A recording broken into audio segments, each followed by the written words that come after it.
Cricket की दुनिया में न्यूजीलैंड का बड़ा धमाका। टी20 वर्ल्ड कप के पहले सेमीफाइनल में केविश टीम जनूबी अफ्रीका को 9 विकेट से हराकर फाइनल के लिए जगह बना ली। कोलकाता के मैदान में न्यूजीलैंड के कप्तान ने टॉस जीतकर पहले गेंदबाजी का फैसला किया, जो बिल्कुल दुरुस्त साबित हुआ। जनूबी अफ्रीका की टीम मुकर्ररा 20 ओवर में सिर्फ 169 रन बना सकी। मार्को जॉनसन ने 55 रन बनाकर अपनी टीम को सहारा दिया, जबकि बाकी खिलाड़ी न्यूजीलैंड के गेंदबाजों के सामने ज्यादा देर न टिक सके। मीट हेंडसी और रिचियन रविंद्रा ने शानदार बॉलिंग करते हुए दो खिलाड़ियों को आउट किया।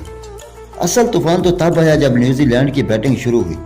कीवी ओपनर फिन एलन ने वर्ल्ड कप की तारीख के सबसे बड़ा रिकॉर्ड तोड़ दिया। इन्होंने सिर्फ 33 गेंदों पर तेज तरीन सेंचुरी बनाकर दुनिया को हैरान कर दिया। फिन एलन ने अपनी इनिंग्स में 10 जबरदस्त छक्के और 8 चौके लगाए। न्यूजीलैंड ने यह हदफ सिर्फ 13वें ही ओवर में हासिल कर लिया। इस जीत के साथ ही जनूबी अफ्रीका वर्ल्ड कप से बाहर हो गई है, जबकि न्यूजीलैंड ने अब फाइनल में ट्रॉफी के लिए तैयार है।